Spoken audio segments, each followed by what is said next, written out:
Dear future candidates of WOOK Talent, I'm Anatol from WOOK Talent, and today we have invited the greatest person I may ever meet in my life, Christopher Johnson, the experienced senior journalist from Canadian National Television, CBC. And today we are going to have a conversation about lifestyle in Asia. Say hi to our subscribers. Hi everybody, how you doing? Ni hao. Chris, he is a person I think both me and you can meet in our lives, the most experienced person. He has traveled to 110 countries in this world, including 10 war areas like Iraq, Afghanistan. And his journalist career is mostly in Japan, Thailand, and China. How long have you stayed in Japan, China, and Thailand? How many years? Well, about on and off, about 3 decades in total. I've been 3 decades. Yeah, That's a long time. and the first time I came to China was 1987. And that's the time we just opened. So you can imagine Yeah. how much change has happened in that time. That's what makes China such an exciting place to live in. You can be part of that change. You can be part of that development. And part of the great history that's happening here right now. It's a very dynamic place. It's a great place to work. What do you think is the main difference of the society between China, Japan, and Thailand? I think in terms of work, they're 3 very different places. It depends what you want to do. When I lived in Thailand, I wanted to do things like I wanted to finish writing a book. But it took me. It's a good case. But it took me about 5 years because I kept going to islands and I thought, well, it's very hot. Maybe I'll sit in the hammock for a while. Oh, well, it's too hot to sit in a hammock. I'll go swimming in the water. Well, it's still very hot. Maybe I'll drink a beer. And then it was difficult to get work done. So I went to Japan thinking, well, everybody in Japan's working all the time. Maybe I can get things done there. But, Japan's a very different society. They have their way of doing things. They have their work culture. Harmony is very important. Teamwork is very important. There's a lot of great things you can do in Japan. In China, it's different. The great thing about China is that people are working here. People are really working. They're getting things done. They're ambitious. They're hungry. They want to take on the world. Okay? This is a great old civilization here that's regaining its great place in the world. So you can be part of that. So if you want to work hard, if you're ambitious, you have high goals, this is a great place to do it. Yeah, and what do you think about the people from different nations, like Chinese people, Japanese people, and Thailand people? What are our difference? Are Chinese really friendly, or Japanese are more friendly? What's your personal feeling about those 3 countries? Since you have also worked with their celebrities, their politicians. I think, I think basically people are mostly the same everywhere you go, but there are some key, important, defining differences.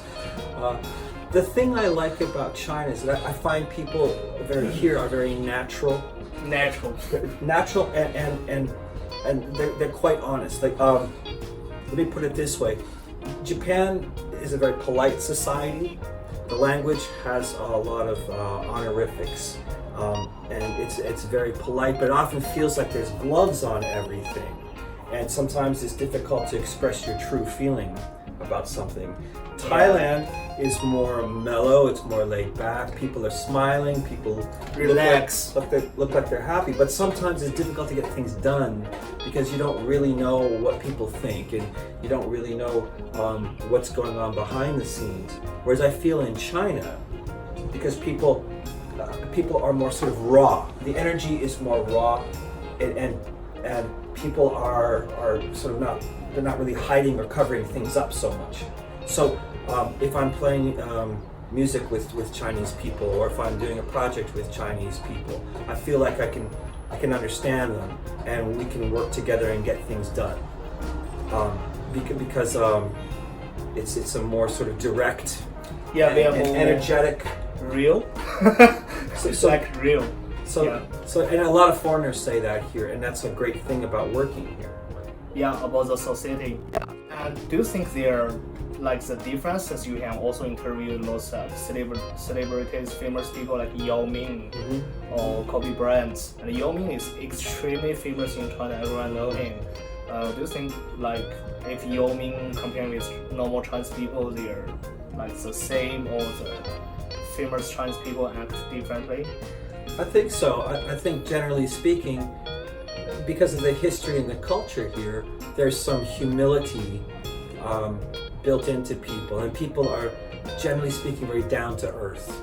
And I find this with the famous tennis players from here, like Lina, for example. Yeah. Lina, we were talking about. I love her very much. She's from Wuhan. She's got this great sense of humor. She's very personable, very down to earth. She speaks from the heart, and she will talk directly to you. And this is part of Chinese culture that I like a lot here in the People's Republic of China, is that because of the history, the revolution, and all the suffering that a lot of people went through for decades, it's made people sort of humble and modest and easy to talk to that way. Yeah. So you can get things done. It's harder to do that, I think, in Japan or Thailand. Thailand it's a royal society. I can never be part of that. Yeah. Right? And you also have like the farmers and or the fishermen. Their way of life is very, very different than mine. It's just difficult sometimes to be part of that. Japan, because it's such a unique place and it's an island, they're more isolated. A lot of foreigners there sometimes feel that they're outside of that society. Whereas I feel like in China, there's a lot more equality, generally speaking, because of the revolution, because of society here. And then it just makes it easier for foreigners to come here, get things done, work, make friends. You can form a band, you can do projects, you can start your own business, do things that you want to do. You can do it here. Yeah, that's amazing part of China. But I think the difference from Japan and China is that Japan is a country who has lots of cultural outputs, and China is a country we have. I'm Chinese. Let me be honest. We have almost zero cultural output in recent years, and that makes sometimes in lots of media, China is reported like. Maybe in terms of freedom or in terms of politics, it's a horrible country for citizens. What do you think about this topic? Well, I think it depends on the country, right? And countries are in different phases of their growth and their development. I think Japan recently has been very productive in terms of anime, manga. Their various products, their street fashion from Harajuku, these types of things, their punk music, whatever it is, right? Their pop music. I think that's going to happen in China too, and it's happening already to some extent. But I think in terms of the history of this country, the priority has been to get full employment for people, full education for people. So there's a lot of emphasis on education here. They're building amazing infrastructure for this country. The railway system here is incredible. You can go, I was just in Wuishan in Fujian province. It used to take, maybe 20 hours by bus or train to go out there. I could go out there in 3 hours by high-speed train. You can go to Qingdao up in the north, nice beach city. Yeah. Right, and you could be there in 4 hours or 5 hours from central Shanghai. So this is a huge change that's happening now. You can go almost everywhere in China now, quickly.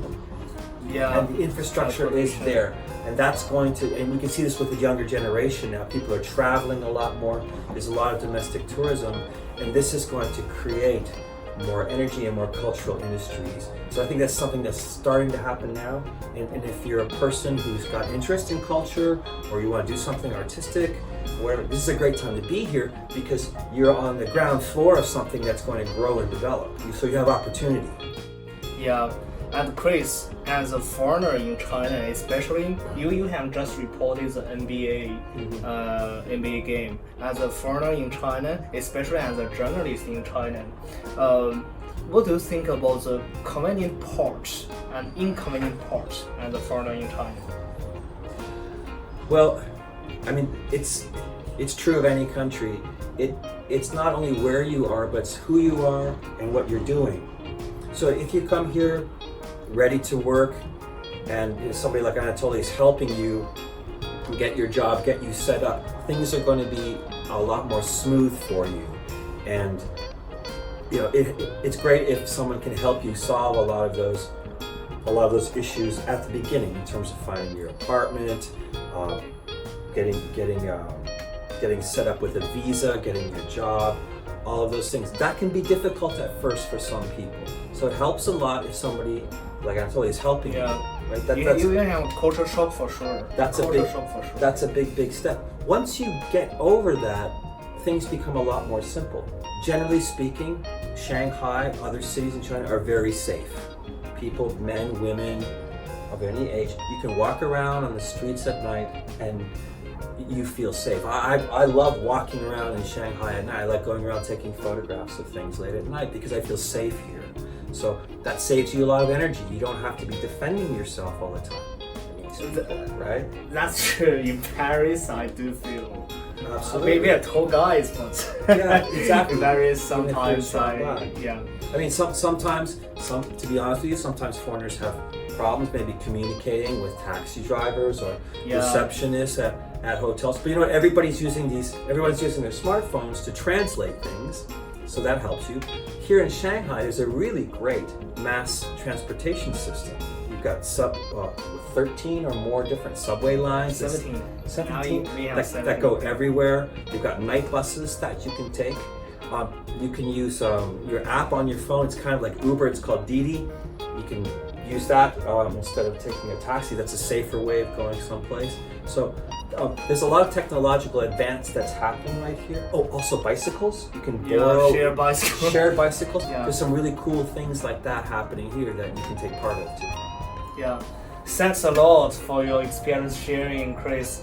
Dear candidate, I think advice from Chris as someone an expat who has been in China in 1980, like 40 years ago, must be also valuable 30, for you. I'm not that old.